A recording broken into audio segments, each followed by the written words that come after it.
So first of all, let's just go through. Welcome. Thanks for being here. Thanks for taking the extra walk around the block to get here. I really do appreciate it. Let's go on to the next slide.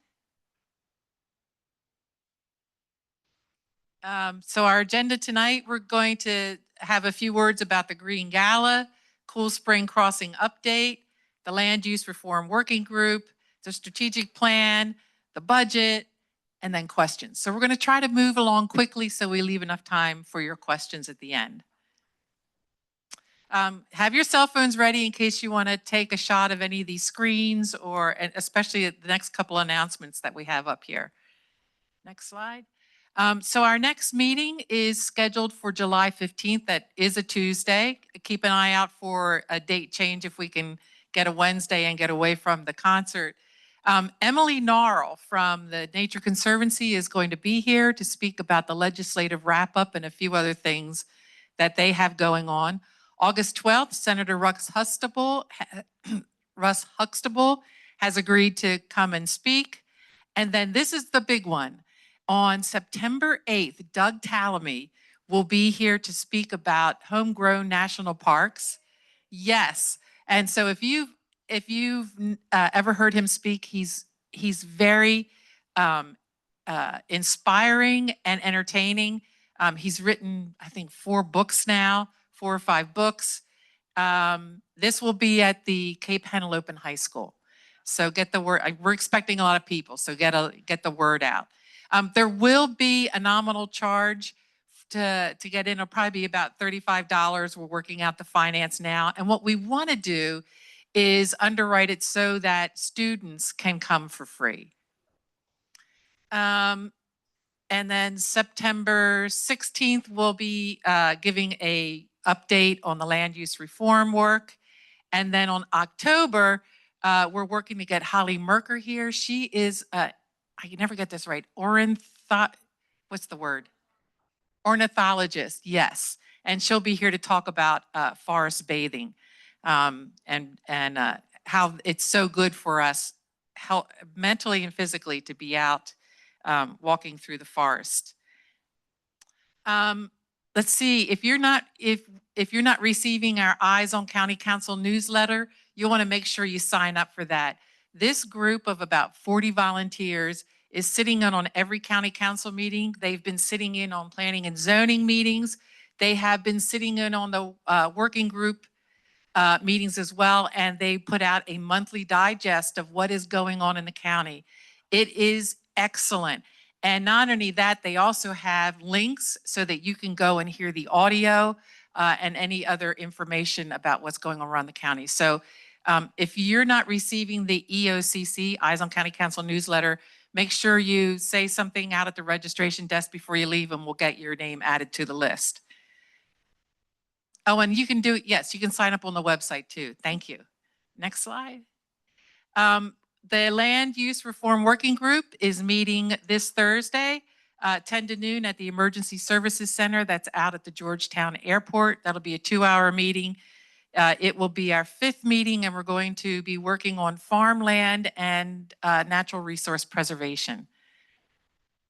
And it is open to the public, and they do leave a couple minutes at the end of each meeting for the public to comment. Oh yes, and you can watch it online, and you can watch it afterwards. Thank you. Again, this is Doug Tallamy.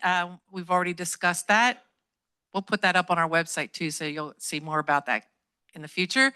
Sierra Club is offering an offshore wind beyond the beach on the 16th, which is a Monday, from 6:30 here at the library. And then they are also offering a camping at Trap Pond, October 10th through the 12th. I put this up here now because those campsites go fast. So if you're interested in camping with the Sierra Club, you can go onto their website, but you'll want to get your reservation in for a campsite soon. And where is Judy Rose? We have this up on the screen. Route 24 Alliance is one of our allies. Yes, and you may have read in the Gazette that the Planning and Zoning did give approval for this subdivision or this commercial site with 332 apartments and 125,000 square feet of retail space, which will add 6,800 daily vehicle trips to Route 24, an increase of 37%. So anyway, we are having a community meeting on the last Sunday of this month at the Troop 7 Barracks on, on Mulberry Knoll Road. And then the county council hearing, please come or make your comments on the land use application docket. And you can go to the Route 24 Alliance website for more information. And I also have a few flyers with me. A few what? Flyers. A few flyers. Say that 10 times. Okay. Before we go to this, where is Mary Boji? I just want to say I'm wearing the apron. These are on sale in the back for $30. And we also have these wonderful garden flags for $20, and you can pick them up in the back.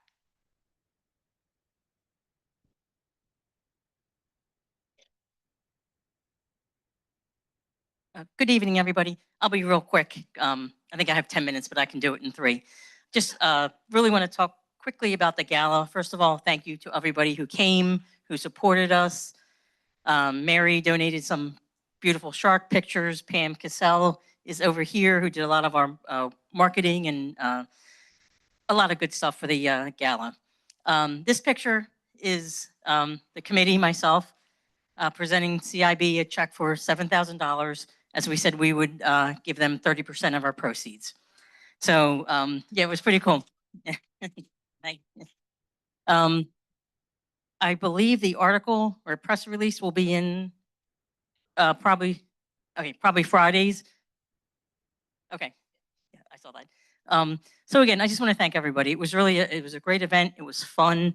You know, we didn't want somebody up there giving speeches the whole time like I'm doing right now.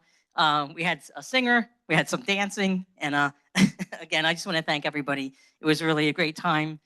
And again, you know, with that money, I don't want to steal Pam's thunder, but you know, we can continue to do what we do, you know, trying to make Sussex, you know, the best place that we can be. And again, we supported Center for Inland Bays, excuse me, for a $7,000 donation. So again, thank you, everybody. If you didn't come, I'm sure we'll have one next year. If you have, I'm not the chair, just kidding. If you have any ideas, please, you know, see us. And again, thank you, everybody, for coming. It was a great event. Thank you. This team of people, they did an amazing job. Val Wood, I'm going left to right. Chris Eckert, there's Mary, Donna Schmidt, Terry Cordell, and you can see how happy Christoph is about receiving the check. Fabulous job. Okay, and I just want to take a minute. Where's Maggie? Come on up. Maggie is, you're not going anywhere. You're still going to be here and you're going to still be with us and you won't be a stranger. She's stepping away for a while from the board to take care of some. My sister is ill and needs caretaking, so I don't have the time to devote to what you guys are doing. Yeah, so I would appreciate if the board would come up so we can get a picture. And I need someone to take the picture. Michelle, would you?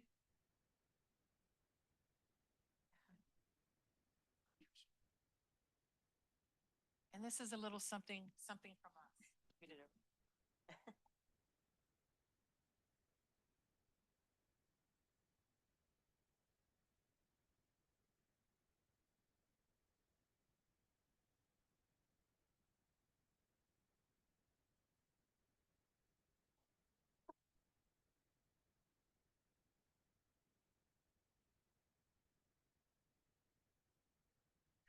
Maggie has been with us since the inception, and we have benefited from your wisdom.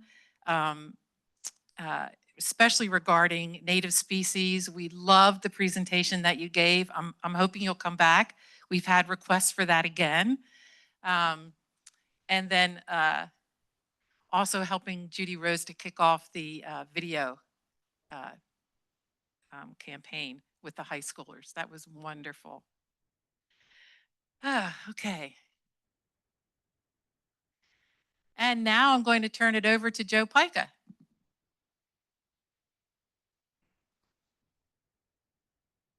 So, good evening to everyone. We had a rousing opportunity on May the 7th to talk about Cool Spring before the Planning and Zoning Commission.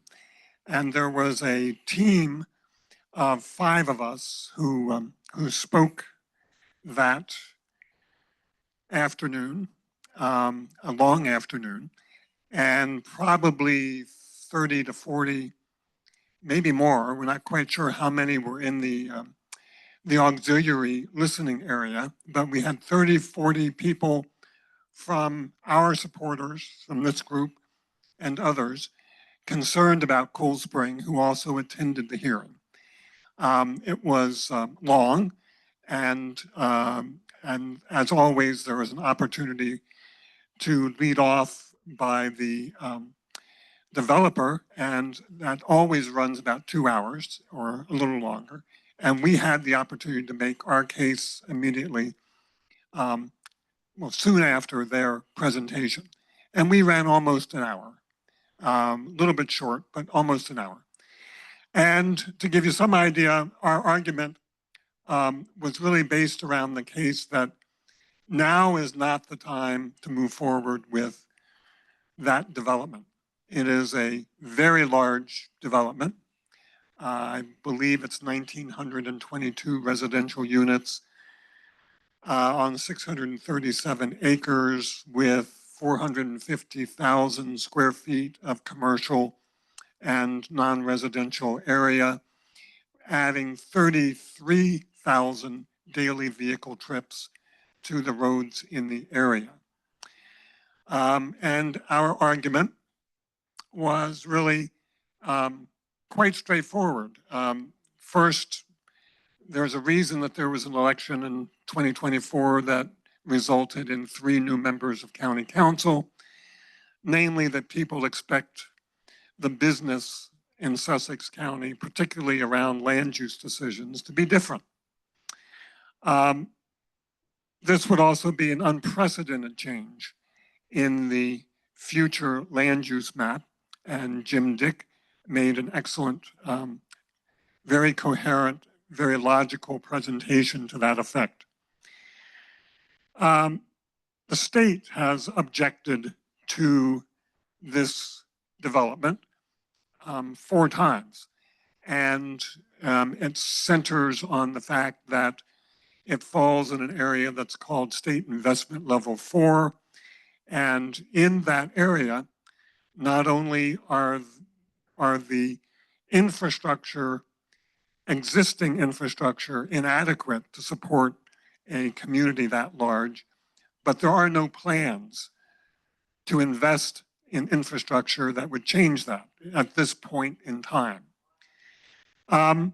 We believe that also sets a dangerous precedent for the nature of the future land use map and what it means moving forward.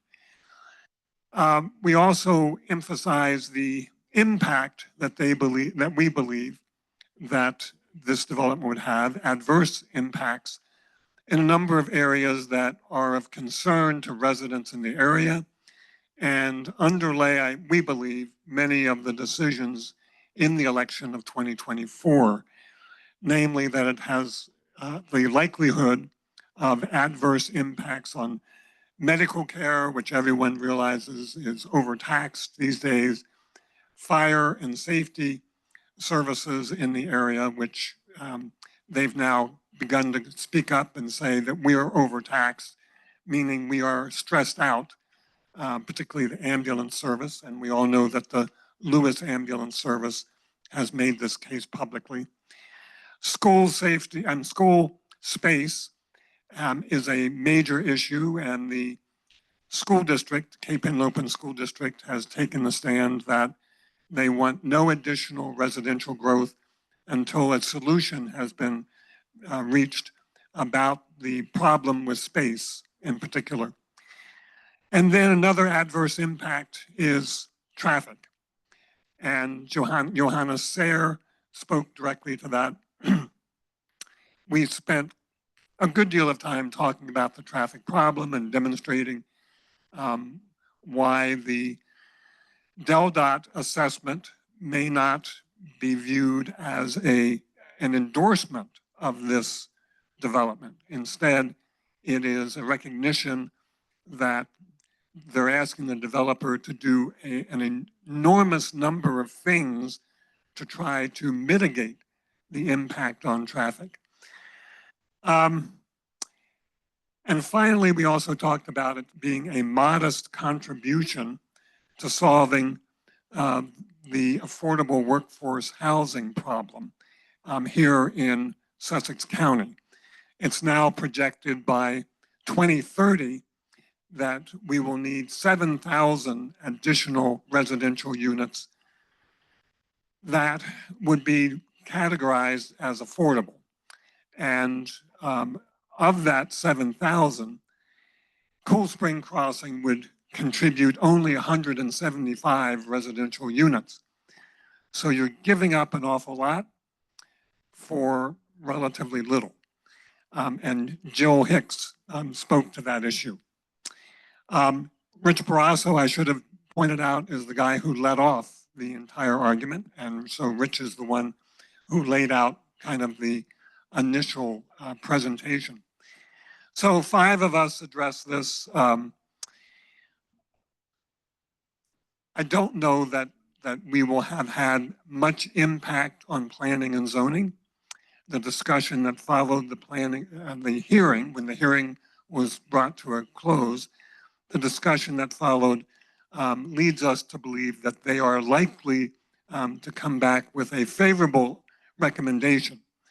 And the timeline on this is that the public record closed on June the 4th, which there was a brief period of time following the hearing when an additional piece of information needed to be collected, and then the public had the opportunity to look at that. And that piece of information was really the memo of understanding between the county and the state about how this decision would be made, the timeline that would be followed in the making of this decision. So on the 4th of June, the public record was closed, and I was told today that we can expect to see that the Planning and Zoning Commission will be making a recommendation decision on the 4th. And as I said, judging from the conversation that went on after the hearing, we do expect that they're leaning in favor. But they took no vote yet.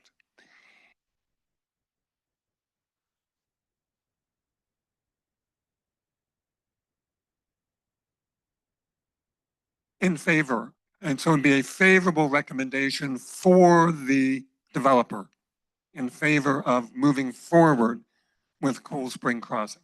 Sorry if that was unclear. That recommendation would then go to the Sussex County Council. We don't know yet when that hearing will be scheduled. The reason for the question marks up there, we don't have a date. The county council controls its own agenda. There's not a compulsory time limit for when they deal with it. So they can take it up when it has come to them at their pleasure when they decided to do that. If they also are leaning in favor of this proposed development, they are required under this memo of understanding to go have further discussions with the state, and in particular with a group called the Cabinet Committee on State Planning Issues, which is a group of secretaries of departments in the state whose jurisdictions, whose responsibilities deal with state planning issues. So it's beyond just the Office of State Planning Coordination, which, and we've heard from that director here on a number of occasions, David Edgell. So if, on the other hand, the county council decides, you know what, we don't need to move forward with this, we're not going to go into the additional consultations. But before the county council takes a vote, they are supposed to go have additional consultations. So there's a lot more for this, of the story to be told. The story isn't over. SPC plans to do another presentation to county council. In fact, we're meeting this week.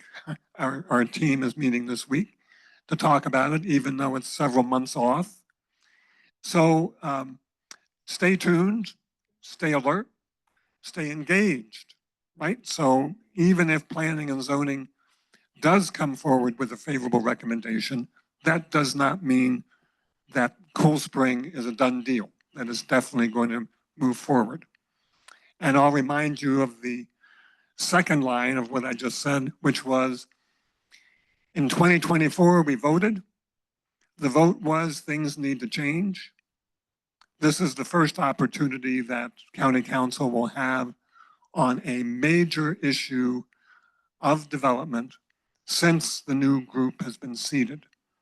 So this is a very important decision in a number of ways, right? So we'll keep you informed, we'll keep you alert to what's going on. And thank you all for those of you who have written, who filed concerns with members of Planning and Zoning, with the Office of Planning and Zoning, and people who showed up. We appreciate that very much. Thank you. Good job. All right, next slide. All right, land use working group. Would somebody tell Jane she can come back in now? She scooted out. Okay, thanks. She scooted out real fast. All right, so I want to give you an update on the land use working group. You may have been reading about it in the Cape Gazette. There are no limitations on this group. Next slide. Also, Spotlight Delaware. I love this picture. You can see, I'll just spend a minute because it just cracks me up. So that's me. There's John giving me the stink eye. And there's Mike Ryman. We're going to mention him in a minute, you know. And here's Christoph Toulouse. Like, what the hell is she talking about? So it has been a challenge to say the least, but I'm learning a lot, and it has been fun in some ways to get together with this group of minds. Next slide. So just as a refresher, the goals of this group is to implement smarter and more sustainable development, ensure growth in the county is supported by infrastructure, create an inventory of affordable and workforce housing, preserve farmland and critical natural resources. This will be the topic on Thursday, and then prevent low density or sprawl from spreading out into the unincorporated areas of the county. Our deliverables, recommendations that create incentives for residential land use in state investments level 1 and 2, possibly 3, and then also look for ways to discourage builders from going into investment level 4, and look for infill and develop in area 1 and 2. Recommendations that require transportation improvement phased in with land use development. That goes along with the infrastructure, concurrency, and carrying capacity, as well as the other infrastructure needs. Next slide. I highlighted this area, recommendations to create incentives to develop affordable workforce housing, and then for the same affordable workforce housing, zoning reform and bulk standards that promote more affordable and workforce housing. And we'll get into that a little bit. Next. Oh, wait. And then recommendations that create funding to support road, schools, public safety needs. Okay, now. So, and then just a reminder, here's the working group. It's a little weighted on the developer side, but I think we're holding our own fairly well, and I'll explain that in a minute. Next slide. One of the things that we talked about early on, we spent a lot of time talking about the affordable housing crisis, and we spent time talking about the missing middle housing. And this is not just unique to our area. This is actually a nationwide problem right now, where if you think about development in, and maybe it goes back as far as the 50s, 60s, and 70s, we had an influx of single family housing that was being built out in the suburban areas. And what was missing is, and the builders got very good at it. In other words, they have their model, it's something they can do easily, and they just kept rolling it out. And it has a good return on investment. So what was missing is throughout the country is this missing middle of duplexes, triplexes, multifamily, any sort of multifamily dwelling, which also is makes for rental properties, and it's good for workforce, and it usually is more affordable. So, but it's unique. What's unique about our situation is that we are a resort area. And so while we can look at what Chicago and Atlanta and other places have done to resolve this, we really need to go further and study, what did Winter Park do? What did Boulder, Colorado did? What did other resort areas do? And I think that's something that this group is going to have to dive into a little bit more than it has at this point, because from what I've read, a lot of times local, state, and federal government is needed to really make this work. And the other thing is we've got to get really good at discouraging the developers, actually kind of pushing them out of state investment level 4 and into this model of the middle. Next slide. So what I found discouraging, though, and is that after the first 3 meetings, we spent a lot of time on state investment levels 1 and 2, and we then took a vote, which right from the beginning kind of concerns me because we are heavily weighted in the developer area. I'm the only one talking for the public. We have 3 developers. There's 2 people from the affordable housing. There's Christophe Toulouse from the environment, and there's Dave Edgell from state planning. And so when you take a vote, you know, we're kind of outvoted in that case. So we voted on 9 different items, and then we ranked them. So the first item that we said was most important was to focus development in designated areas. Strong support. I agree. We need to do better at zoning. Next slide. Allow missing middle housing types. We need more of the missing middle. But what concerns me is by right. What does that mean? To the builders, that means no public hearings.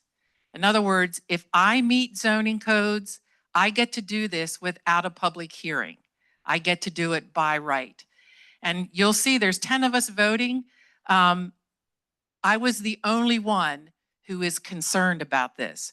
And so I was very strong in saying the public needs to have a say, especially now because things aren't working and the public trust is not there. And so at this time, I am very concerned about that. Next slide, and here's the reason. Because the next one is expand by right development options. So you give them an inch, they'll take a mile. And so, and I think some people saw that as well as myself. So we will continue to fight that battle. And then the fourth item, I'm just doing the top 4, was create predictable zoning and permitting paths. Strong support. I agree. The builders need to know what is allowed and what they're expected to do. And so does the public. And right now, we don't have that. And so these zoning codes have to be strengthened. They have to be specific. They have to be robust. And everybody needs to understand what's expected before we ever even think about by right. So a lot of people have asked me, how do you do it? How do you sit through some of this that's going on? And what I do is I turn discontent. When I get discouraged, I turn my discontent into positive momentum. And so I'm asking everybody to do that going forward as we go through this process. If there's any discontent or discouragement about anything going on around you, turn it into positive momentum. Next slide. So one of the things that Joe and I did, and Rich would have been there, except he's kind of one-arming it right now, is Rich and I found that one of the members on this team seems to be a win-win player. What I mean by that is it seems that he's able to compromise so that everybody comes out in a good place. And that's what a real good negotiator does. And so Joe and I went up and met with Mike Ryman to see if we could find common ground. And we actually had a very productive meeting. And so as we move forward, we'll stay in touch with Mike and others on the team, but it seems that we're going to get more done in some of these smaller meetings than this big 10 group. But Thursday is going to be real telling to see what happens on Thursday when we're back in session. And so that's our next meeting. Our topic is preserving farmland and natural resources, and hopefully we'll get to talk about state investment level 4 and what we need to do in that area. And remember, we are the voting public. I might only be one person on this team, but we are the voting public. There will be public hearings. Once these recommendations come out from this group, the public will have a say. And so stay tuned and turn any discontent to positive energy and motivation. Okay, next slide. Oh yeah, attend meetings. Sign up for Eyes on County Council if you have not. Write to council members as you're reading in Cape Gazette and Spotlight Delaware about things that are going on.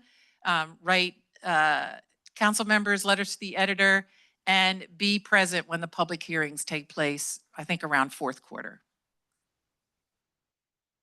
And most of all, thank you for your support. It's easy for me to do this because I know I've got a lot of people sitting behind me and behind me all over. So thank you so much. And I'm going to turn it over to Rich. Thank you, Jill. Well, good evening, everyone. My topic is the strategic plan for SPC. Now, I don't want anybody to interpret that this sling is a result of disagreements in this process. Those have already healed. This is something totally different. So again, good evening. Back on January 15th of this year, we announced that we were going to launch an effort to build a strategic plan for SPC. And so over the last several months, our group has met offsite through the benevolence of the Center for the Inland Bays. They lent their conference room to us. We spent several hours, numerous occasions, utilizing their facilities. One of the first tasks in putting together a strategic plan is adopting a mission. So this is the mission that the group had worked on and came up with.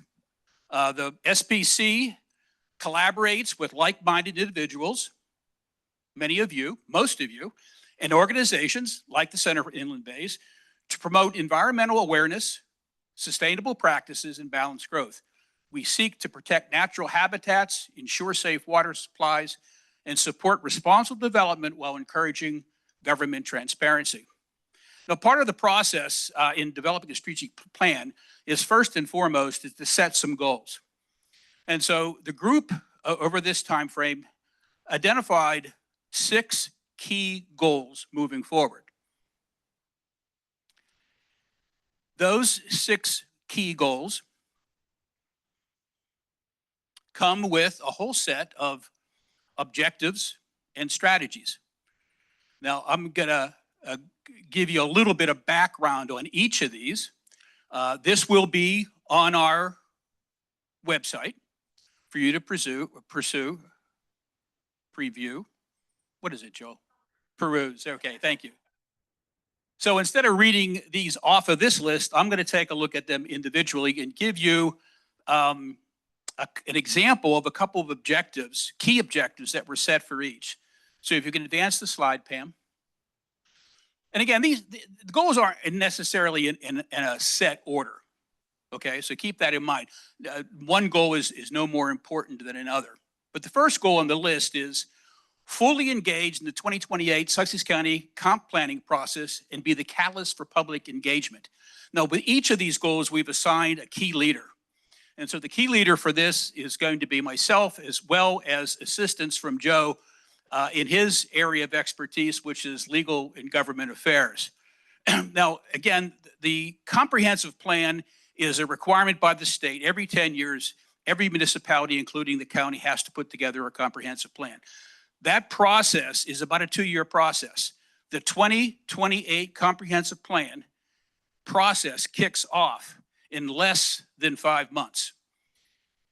SPC is committed to attend every single workshop over about an 18-month time frame in being the linkage between the council and the workshops and communicating to the public the process for the 2028 comprehensive plan. I personally went through this process back in 2017 when the 2018 plan was put together. Again, it's a series of workshops. They're several hours long. They're attended by council and planning and zoning. Basically, the comprehensive plan is the blueprint for the next 10 years. So 2028 through 2038, the blueprint is the comprehensive plan. Unfortunately, in the past, the council, at least this county, never treated it like both Kent and Newcastle. County basically looked at it as more guidance than the ability to set goals and implement those goals in the lifetime of the comprehensive plan.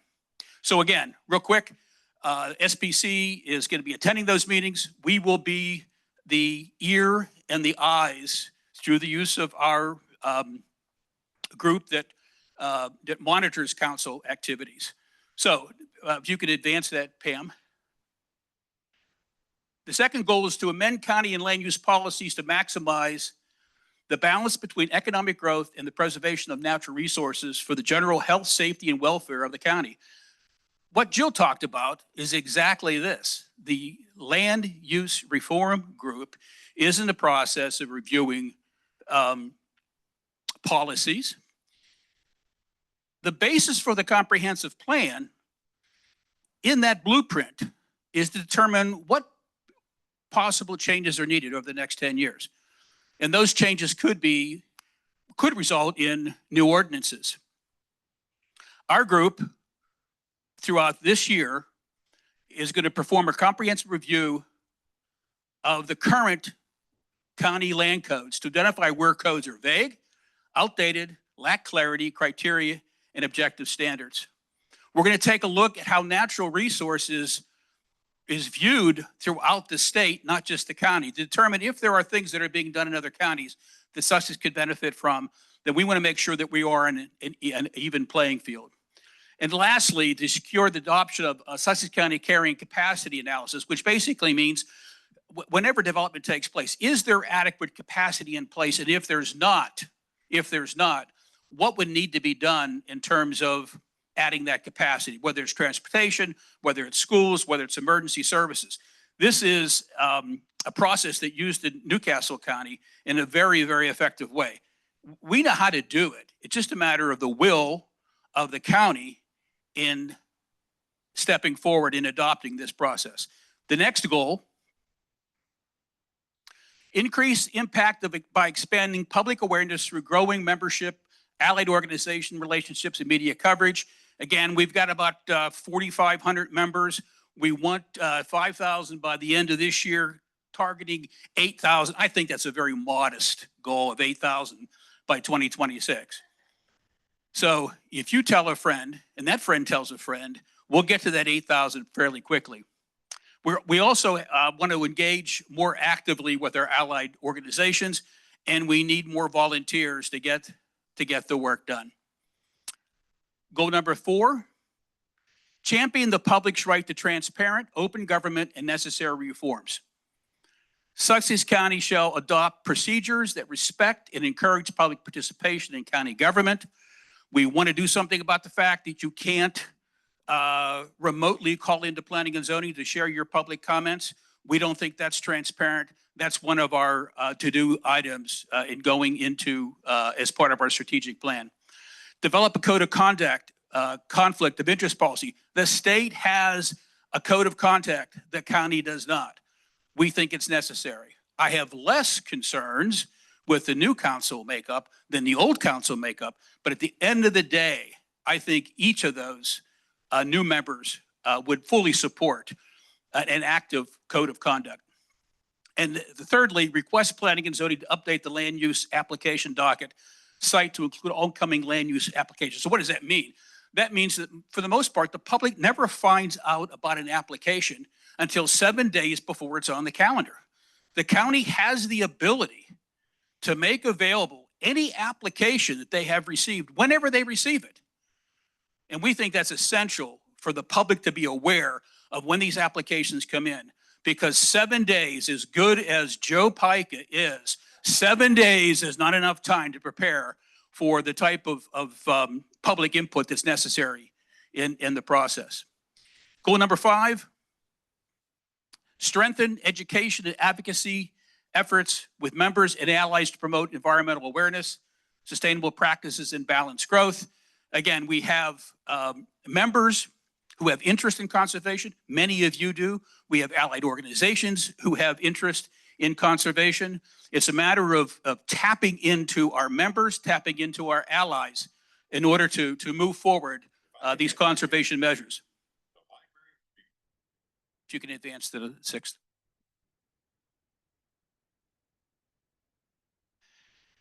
Goal number 6, lastly. Okay. Every organization has to have the ability to ensure that all functions operate on all 8 cylinders.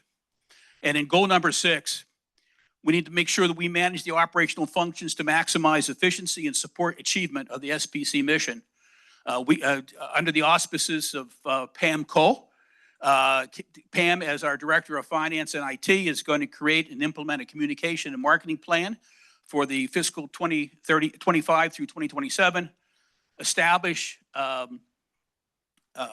programmatic and operational goals, and more importantly is to ensure financial health. Again, we've got a strong fundraising effort. We've got a healthy balance, but we have a lot of opportunities to make investments in SPC in order to spread the word and get the things done that we need to get done. If you can advance closing comment, as with any strategic plan, this is not a sprint. This is a journey. And it doesn't mean that, that replanning may be part of the future. It may be adding additional goals. But we need your help in ensuring that through volunteerism, through your engagement, whether it's at public meetings or letters to the editor, that your support through your engagement is going to go an awful long way to really leverage the plan that we have laid out going forward. Again, it's interesting when you bring 8, 10 people together, all with different backgrounds, all with different experiences at the planning process, how much better the result is with the diverse backgrounds, diverse experiences that people brought to the table. I know I can say it was a rewarding experience for me having been in an organization prior to this without the kind of discipline that SPC has, it makes a world of difference, and we are going to make a world of difference. I'm going to turn it back over to Pam for your budget presentation. What's that? Yeah. It should be. Okay, I get to look at you all. Usually my back is to everybody for most of the meeting. So sort of following on with what Rich said, obviously we need to have some controls and guidelines around the money that we're collecting, and you all have been so generous to donate to us over these months and years. So to that end, we've created this budget, and I've separated it into fairly high level categories. So we made about 28,000 gross from the gala. Mary, again, and your team, awesome. We expect, as we did pretty much last year, right, Jill, about 16.5 in additional donations. And then we do have a modest amount of income from selling our aprons and flags and t-shirts. So that's pretty much how we get our money to do our work. So more importantly is how we're going to spend it. The gala, in order to put on the gala, was about $5,600. And then, of course, we made that donation to Center for Inland Bays of $7,000. Then we get into these other categories, which I'm going to review in just in more detail in the coming slides. But communications is generally how we stay in touch with everybody. You know, we've got Zoom, we've got the website, we've got a number of different ways that we try to keep you all informed and, you know, stay in touch and holding these meetings and whatnot. So that's one. Event participation, you know, we try to go to different events like Coast Day, or CIB, Center for Inland Bays, has events that we like to have a table at so that we can help to get the word out. We're planning to do more of that in the coming months. Consultants, I will talk about in a minute. And then we have administrative costs, which is generally like postage and you know, just maintaining our work, the accounting software that we use to keep track of all this. So there's some administrative expenses that are in there as well. And then lastly is this meetings and networking. Fairly big number, but a good chunk of that is Doug, right? A good chunk of that will be having him come and speak to us in September. But there's also, you know, Joe and Jill and Rich and Val, all of us actually, we attend different meetings, or we're asked to attend different meetings and come and speak, or come to have lunch with different leaders in the community and whatnot. So all of that comes with a cost when they go and try to attend these meetings and discussions and luncheons and everything like that. So that's what that is. So you want to go to the next slide, Rich? Okay, so I think I talked about communications. It's the Zoom platform. We've got to pay for that. Printing and copying. We do a lot of printing and copying over the course of our year. We have the posters, we have the stickers we did at the last P&Z meeting, the booklets, yes. So there's just a lot of information that we're trying to distribute out in various printed forms, depending on what's going on with the event. We also have the brochures and materials that we put at our event tables if we do attend like a Coast Day or something like that. So we have a lot of printing and copying costs. The website, of course, it costs money to pay for the platform itself. And Constant Contact is a piece of software that Mary primarily uses to do our email blasts out to you all. So all of that comes at a cost. But we also talked about in our strategic plan, and I don't know, Jill, if you want to elaborate on this at this point, but we talked about expanding to Western and Southern Sussex County. They have approached, at least you, Jill, a number of times about wanting to get more involved with us and have us assist them with their issues, which are similar to ours, but not identical. So we've talked about how we can do that and start pulling in folks from the different regions of Sussex County and not just focusing on, District 3 or District 3 and 5. So we anticipate some increased expenses there through that expansion. I talked about event participation. We are looking to do more booths at local events and tables. And I talked already about the registration for different conferences that we may attend.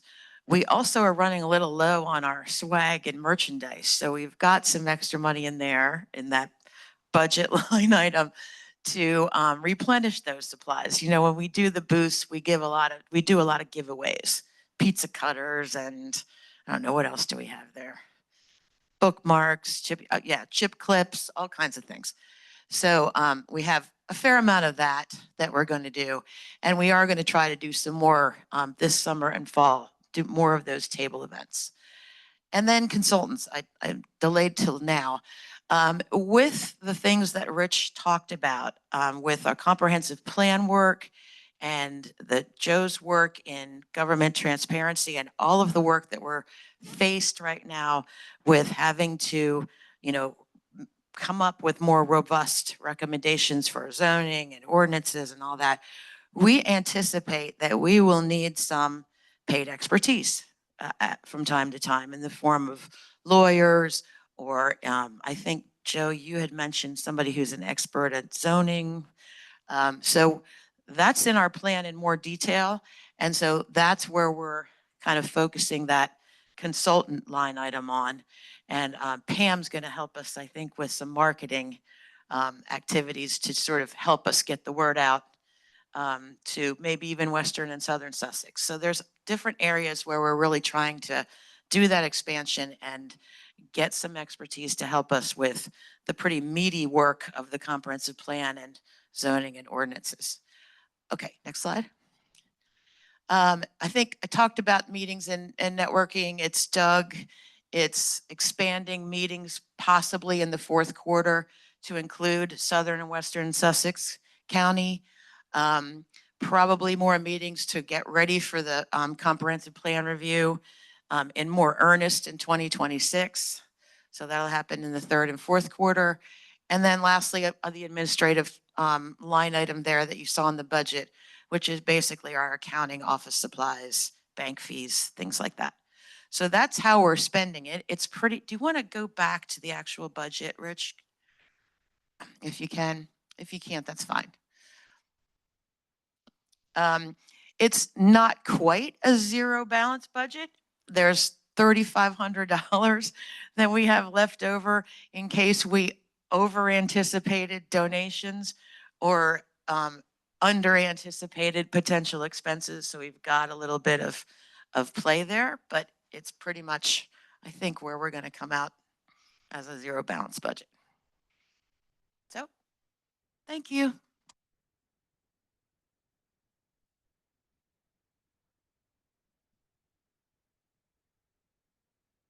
think that's.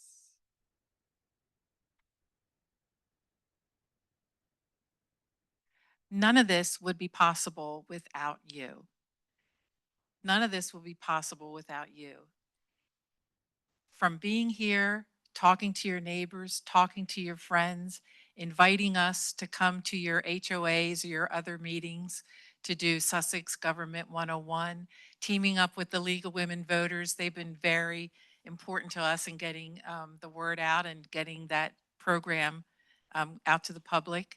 Our expansion west and south will also, we'll be looking to you for help. If you know of, say if you know of 3 people out in the Georgetown, Millsboro area or further west, or maybe you know of 3 people out down in the Bethany area who are really concerned about land use in this county or really concerned about our natural resources and want to do the work, please put them in touch with us, because it's important that we find people in those areas who want to get involved and really do the hard work that we've been doing for the last 3 years, but in their area. And of course, we'll be there to help them out.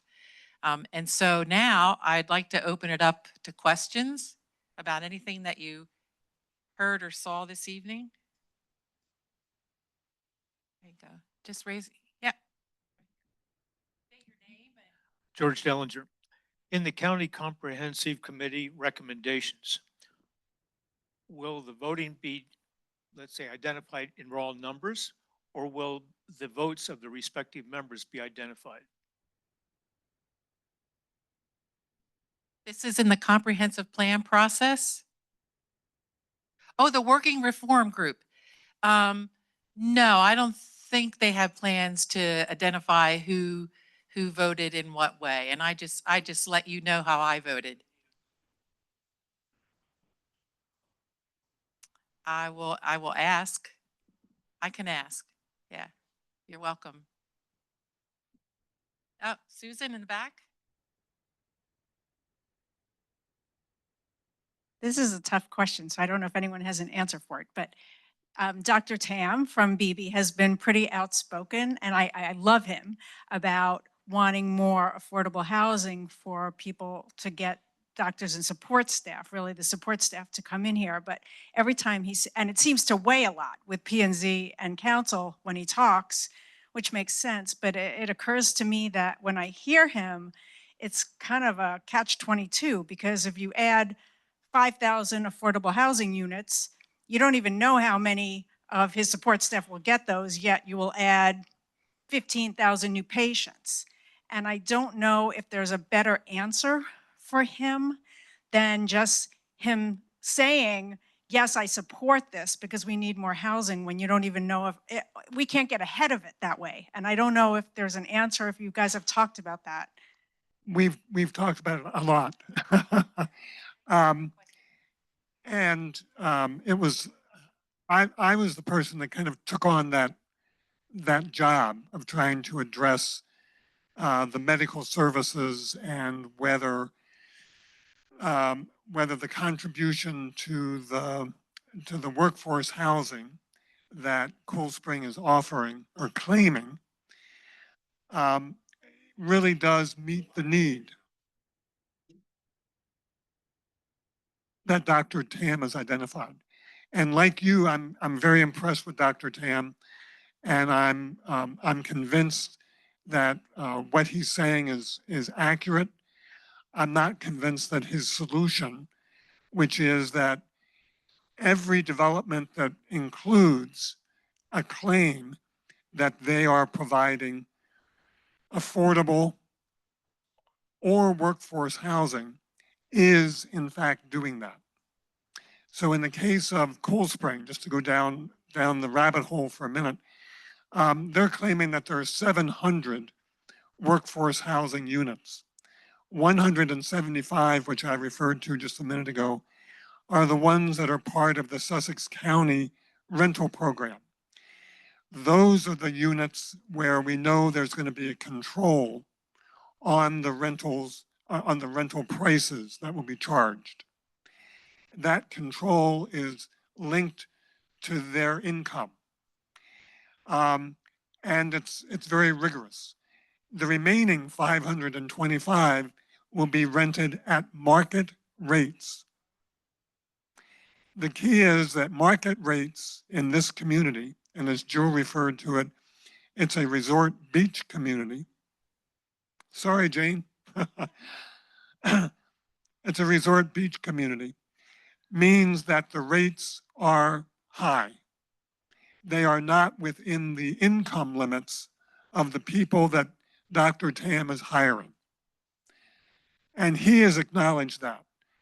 The first day he spoke about this, on the day that we discussed the moratorium, he acknowledged he wished he could pay more to his staff, but he can't. Their incomes are substantially below 100% of what's called the median area income, which is what the housing specialists use, substantially below. He used 4 examples that he cited, and he gave us data on what their salaries are. Most of them fell in the range of about 60 to 70% of the median area income, which means that what they can afford is substantially lower than what's going to be charged at most at Cold Spring on most of those units. So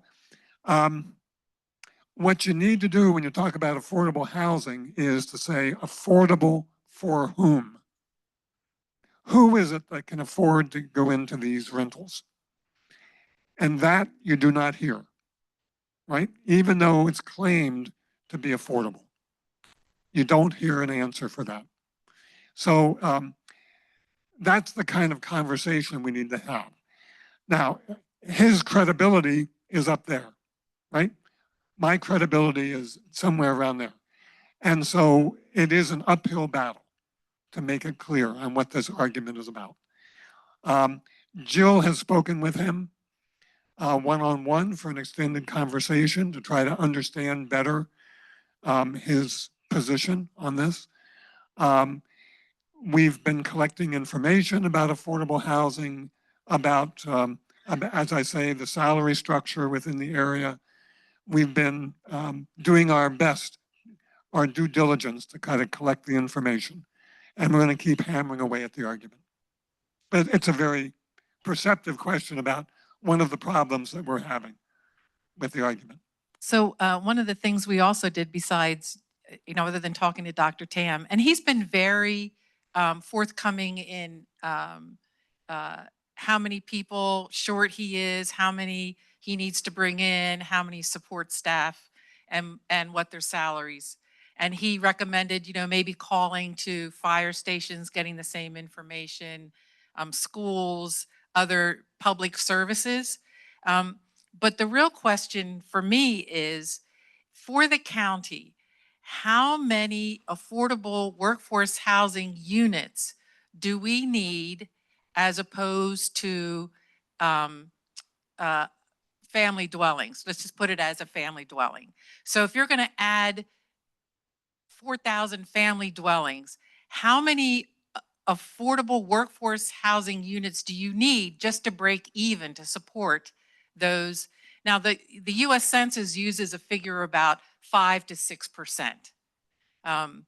But what do we need here? So I had a very good conversation with Caitlin Del Colo, who is DHS, yes. And she has an intern working for her this summer, and she's going to try to get them to work on what should that ratio be. Because if you're putting in 1,900 homes, but only 175 of them are affordable, have you just dug the hole deeper? So we need to know, we need a target, not just, and it's not by development, it's as a county, we need a target. What should that target be? And so. And to start with, we're behind. Yeah. Right? And so that makes it even harder. Yeah. Good question. We have one back here.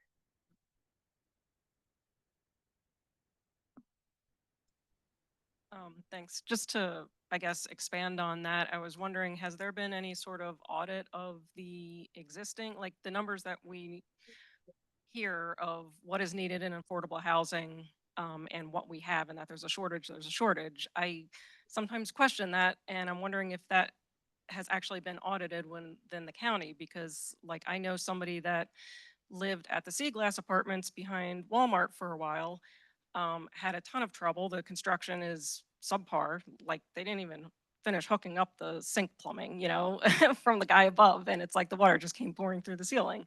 So a question about the quality. Are there any requirements for quality for all this affordable housing, or are they just throwing it together, getting their credit and moving on?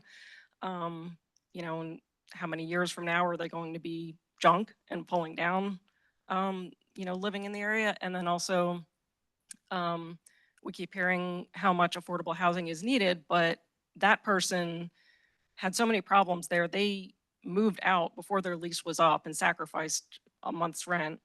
And when I drive by there, that apartment is still not filled. Most of them, if you drive by at night, there's a lot of dark windows.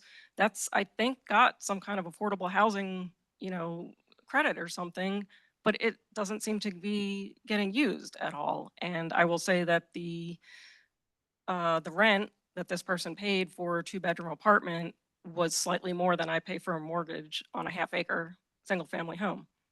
And I'm just wondering what is the audited actual situation here as far as affordable housing and available units? So were you on the task force? There was a workforce housing task force that came out with a report that you can go online and get through. Which office has it? Do you know? It's on the DSHA website, So they did do an audit. They do, Delaware State Housing Authority website. yeah, and it's by county. So you can look at that. But you remind me of another important point. When we talk about workforce housing, as we go to these hearings where we're talking about whether it's the Sussex County rental program or whether it's what they're calling market rate affordable housing. And the theory is that if you build more apartments, more rental units, that pricing will come down. Okay. So, but here's the other problem. We are in a resort area, going back to a comment I made earlier. So we have to make sure that these rental units are year-round rental units, that they're not being rented out seasonally or as VRBOs, that they are for people who are going to live and work here. And that's one thing that we have to keep making sure that we push as we go forward down this road. I don't know whether there's ever been an audit done, that was your question, about existing units. There is a county specialist on overseeing housing issues. And we can certainly ask her. She's at the Thursday meeting. Yes. And so we can kind of raise that question to her. Just a thought, it occurs to me, when I worked for a senator, we had access to the Congressional Research Service, and they're fabulous. So if there's a way of collecting the data we need to know and ask Senator Coons or Senator Blunt Rochester's staff, can you get the answers from the Congressional Research Service for us? Maybe they could do some of the data mining and come back. Yeah, good suggestion. And I think data as a whole is one of the things that we're missing. Data as a whole, and also data that we all agree upon, because depending on where you're getting your data, it could show you something different.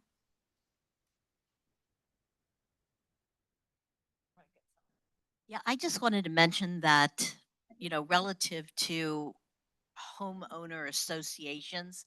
So if there is a big development, obviously there will be an HOA. And the state of Delaware has some pretty onerous requirements for HOAs. The HOA, let's just say Cool Springs, they could say in their bylaws that all rentals are full year rentals. And I also think we need to keep in mind that there's a difference between rent controlled and affordable, right? And I think it's a really good idea also to expand to the other areas of Sussex County, because I'm assuming, and correct me if I'm wrong, but the county council represents the entire county of Sussex. And I think that that would add strength, strength in numbers. But someone was making a comparison between the Outer Banks in North Carolina, which is a resort community, and any kind of beach town needing seasonal workers as well as workers that require affordable housing. And so I called a friend of mine at McKinsey, the consulting company, and they're sending me a bunch of research that they've done on affordable housing and how counties in resort areas are dealing with it. I think the other thing is there's no transportation here. And people that may need affordable housing, if those rentals aren't available because it's a beach town, if there was regular, reliable bus service, then they would be able to live somewhere else and actually come here to work. So I think I agree with whoever said we need more data. And I think it would be interesting to look at the research that McKinsey has done because they're looking at a much broader pool. And I really loved the presentation. I thought it was very instructional. Thank you. Thank you. Yeah, there is, I should rather, there are many other communities in the country that have the same problems that we do. And a lot of them are East Coast beach towns, particularly in the Northeast. There's been a lot of discussion about this. And in Colorado and in Idaho, um, all of the ski areas have exactly the same kind of problems. So we don't have to reinvent the wheel.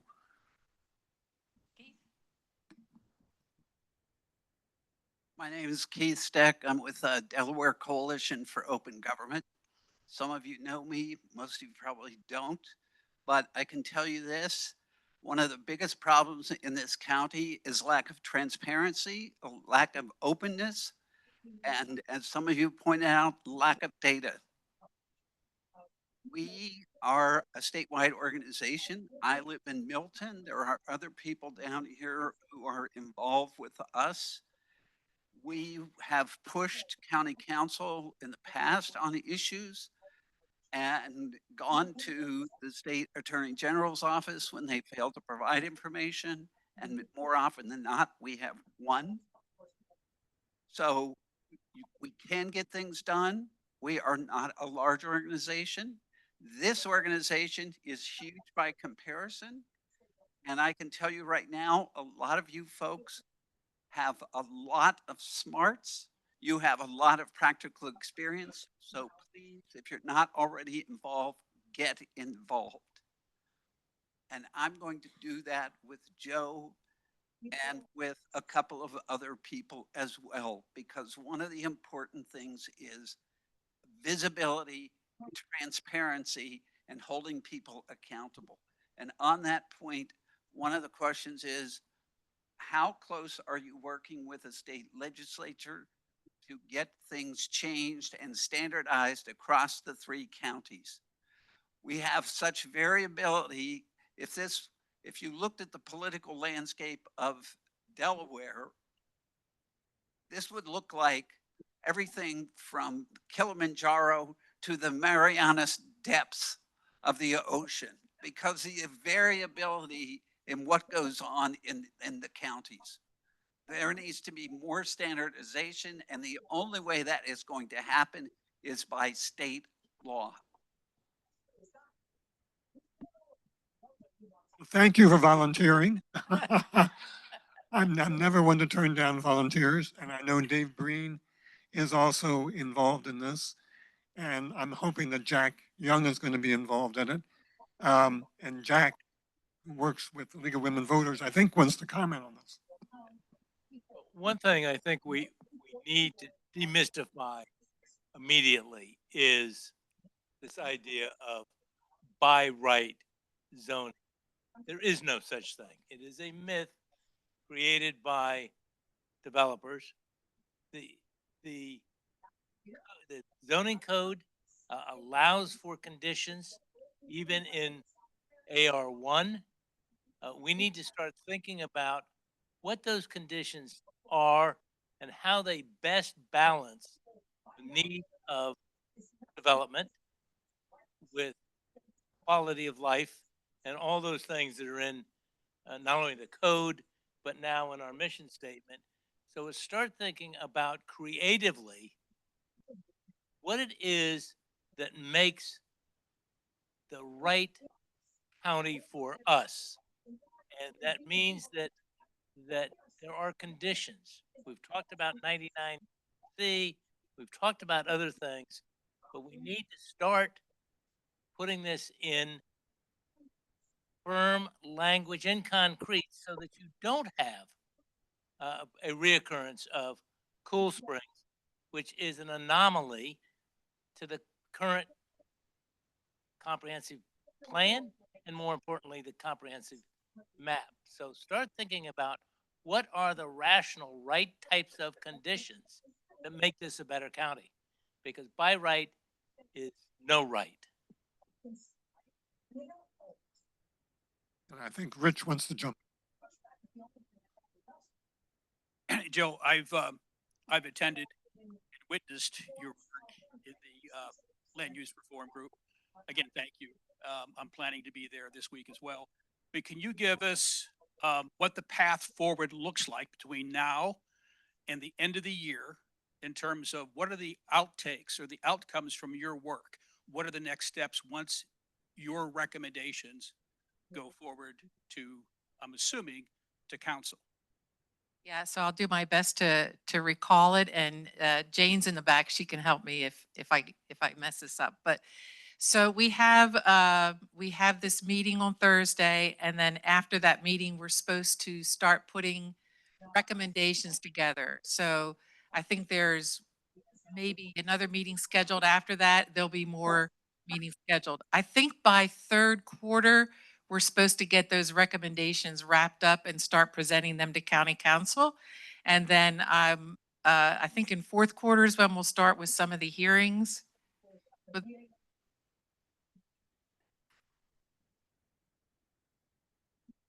for those that don't know, this is Jane Grudenbaum, County Council District 3. Yes, thanks.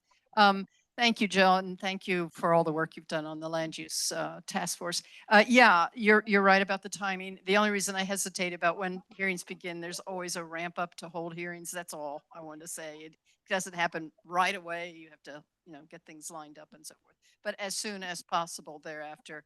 And the other thing I would say, we're talking about voting and stuff. Just know this is a task force making recommendations to us. We may not take any of them.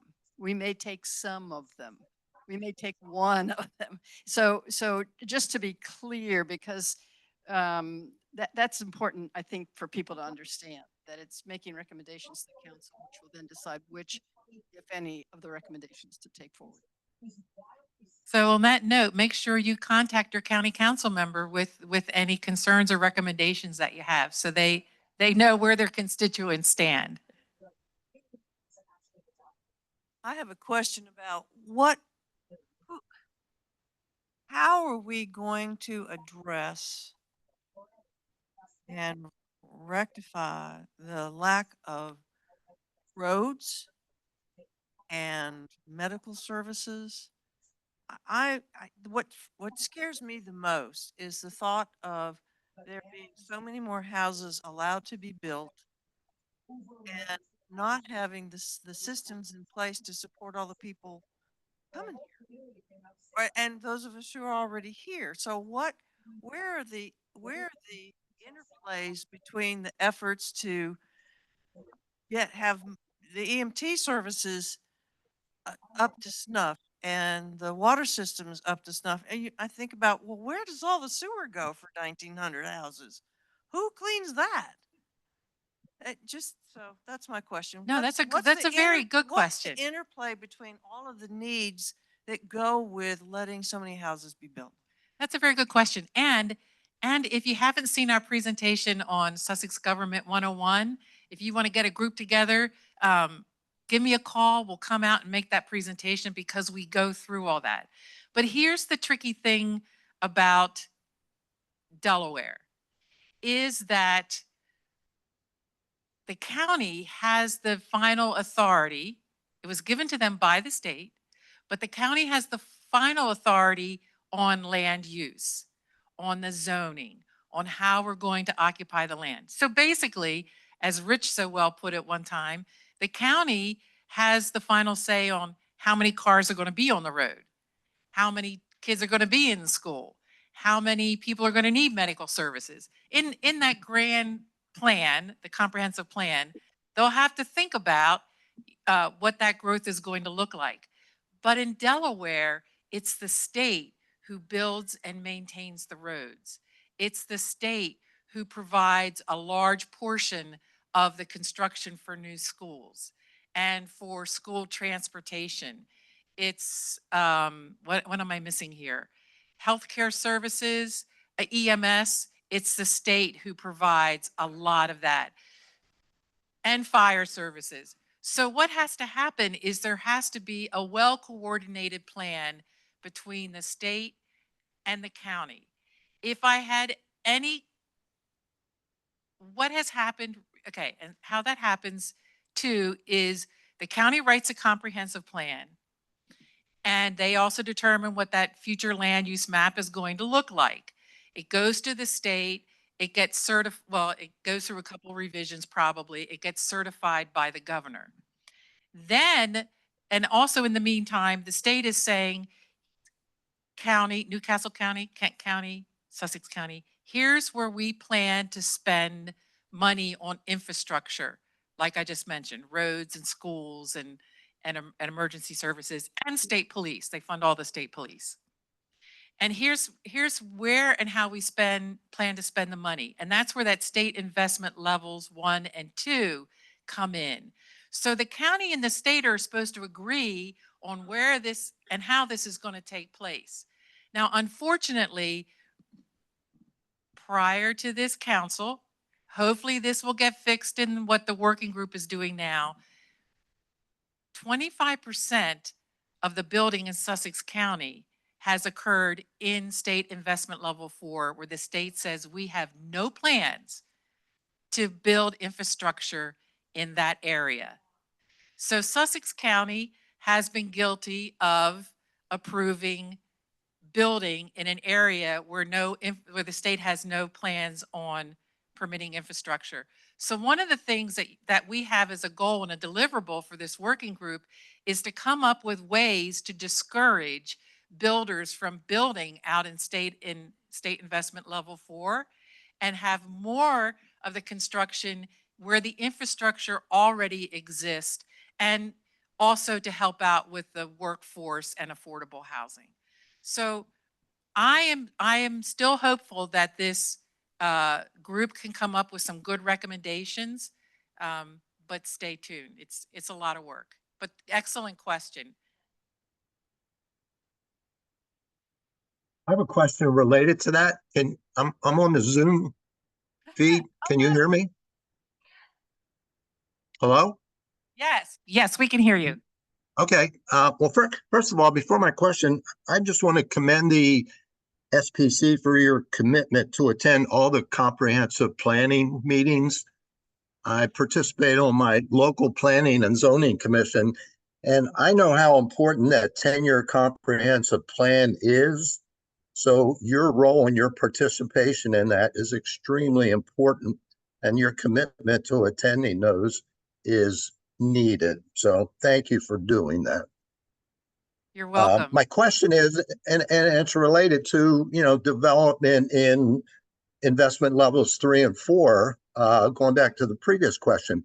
When you're looking at ways to discourage developers from proposing developments in investment levels 3 and 4, if it's determined, and I'll use roads as an example, if it's determined by DelDOT that the requirements would be to improve the infrastructure of the roads would be an additional $5 million, why can't that fee be imposed upon the developer and say, look, the state has determined we're not making any investment in level 4, and the developer, if you want to propose and it gets approved and it's going to cost $5 million, you, the developer, will have to pay for those improvements. And I think if that were to happen, the developer is going to think twice about coming up with $5 million for just simply infrastructure improvements. That's a good comment. In Newcastle County, recently, County Council in Newcastle studied the impact of infrastructure in levels 3 and 4. Public survey. The results come back is that this made sense. The council approved it. It was vetoed by then administrator. But it's back on the docket. And essentially what it says is that there would be a increased impact fee on developers who choose to build in levels 3 and 4. And that very well could be part of the solution. But I want to go back to the question earlier with regards to roads not being in place and keeping up with development. I have to say that there's a solution to that. And I think we had a partial step in the right direction with the recent, I'm not a big fan of the North Star development, but I will say that planning and zoning put into its conditions that they would limit the number of homes being built each year to 100. So there's 700 homes that are going to be built there. And why I think that's important is that over the lifetime of building this 700 homes, that would give 7 years for things to catch up, such as the dualization of 9, widening of Beaver Dam Road, potentially resourcing for the fire departments, potentially resourcing for school. The point is that the county has the ability to phase the development, and whether that's something they have the will to do. But I would certainly, sitting here, want to make sure that if one of the outcomes coming from the land use reform group is that phasing be enforced, is that we get strong turnout in your voices to say, this is something that the council not only needs to consider, but to act upon. Your voices matter. Hi, Walt Urban, and I'll direct this question either Joe or Rich. Unlike North Star, Cold Springs Crossing is not in the TID. Does that give your committee additional leverage or some additional points that are perhaps more valid in combating what is being proposed by the developer?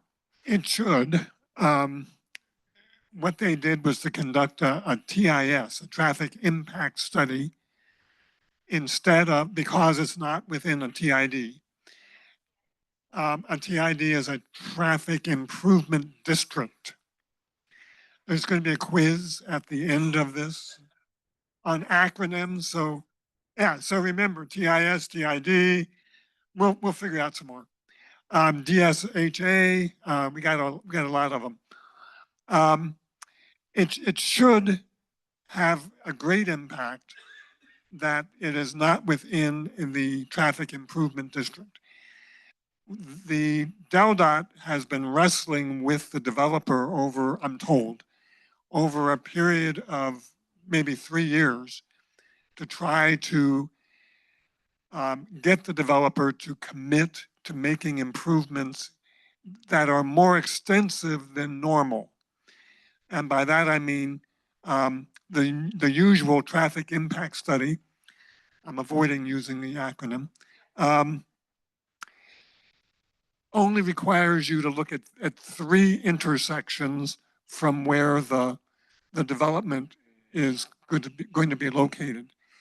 DelDOT required them to go well beyond that, which is also a testimony to the fact of what impact DelDOT acknowledges this development's going to have on the entire area. It goes well beyond the normal, right? Well beyond the usual. But we have to really kind of make that case hard, and we've attempted to do that, and I think we'll continue to do that. But having other voices also make that case is important, right? Letters that also make the same argument, or statements. I'd like to know the relationship, the kind of work you're doing with the town councils, and particularly Milton, since they seem to be annexing a lot of land. You know, we can talk about Cool Spring, but Granary has already been approved, and there'll be 1,400 houses there 5 miles from where Cool Spring is.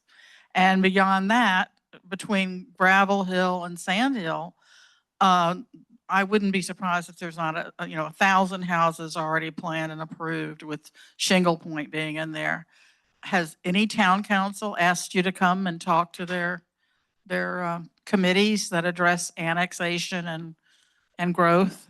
Can I just first say, Johannes Sayer, when he discussed the impact of traffic, in fact, looked at all of those developments that have been approved. Yes. No, the city has not, the town has not worked with us, no. But we've tried to identify exactly how many other homes in the vicinity are going to have an impact. And Jill is on that one. So, sometime in May, so many dates. I did attend a SCAT meeting. SCAT is Sussex County Area Association of Towns, yes. And discussed a little bit of what's going on with the working group. And I wanted to get their input on how they felt about development in and around the towns. And actually, the sense that I got from them, and it was, I'd love to attend another meeting to talk to them a little bit more. The sense that I got from them, those that spoke, was that they like annexing because it's bringing more funds into the municipality. And so if we were to fill that missing middle housing around those municipalities, they seemed favorable to that. As long as their infrastructure can handle it, because it does bring more revenue into the municipality. But that would be, if they annexed it, it would bring more revenue in. Yeah.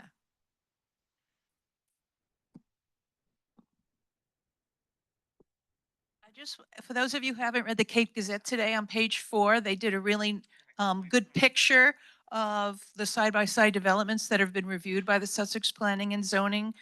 You won't be able to see it on my phone, but there's, I think, 11, so you can see how close they are and where they are. So when people are talking about Granary or Cool Spring, there, it's all right in the picture, and it's online. Yeah, that was Thank you. That was Yeah. a good picture. Yeah, I saw that today. Visual. Yeah, yeah. Hi, I'm Rich Innes. I'm chairing the Lewis Planning Commission. And so apropos the previous comment and question, we are keenly interested in working closely with the county, especially now that there's a kind of a new kids on the block there. And but we are undertaking right now the first comprehensive plan for municipalities under the new law that requires us to take climate impacts into account. Yes. We would have done it anyway, but it is very helpful to have this law on the books requiring us to do it. Most of those provisions apply to the county, but several of them also apply to towns. And as we undertake this, I am hoping that Sussex Preservation Coalition can be a really good partner in helping us vision what we want this to look like. One thing we're very keenly aware of is that the reason all these homes are going up, and we have driven down New Road recently, knows what I'm talking about. Where are they all coming? They're coming into towns like Lewis and Milton. And so we're going to bear the brunt of a lot of this overdevelopment. Do we have the police? Do we have the fire? Do we have the infrastructure? New homes that are being built down on the beach area, we have to do emergency response for those. This is a real issue. And collectively, the comprehensive plans for the cities and towns are going to make a big difference. The county is the big one, of course. But anyway, thank you for all the work you're doing here. Rich, and thanks for identifying yourself. And let's exchange information before you leave tonight, because I'd really like to speak to you more about what's going on in the working group and how that would impact Lewis. There are 57 municipalities in the state of Delaware, and 25 of them are in Sussex County. So the towns and municipalities in the county are important players, important decision makers, and they have to be part of the solutions that the county is also trying to seek. It can't all just be on the county. It can't be on the municipalities. They really has to be a partnership. Keith wants to ask. You can ask a second question. One more question and then we have to adjourn. I'd actually like to clarify the discussion about annexation. Especially, I live in the town of Milton. We've had these multiple discussions about whether to annex in. Annexation is not done by the towns unless it's by request of the developers. They don't just go out and do a land grab like some places. And there was a lengthy discussion, especially about the granary, whether to bring it in or not. The benefit is, as Jill pointed out, the town will get revenue from it. If that were not in the town and on the edge of the town would still be providing police and fire services and other support services, but wouldn't be getting any income from these communities. It's the same with two other communities, two other developments that have been approved for development in the town. So they're sort of a catch-22. If you don't bring them in, you're still going to provide the services that you would if they were in town. So it's an important thing to understand. Thank you, Keith.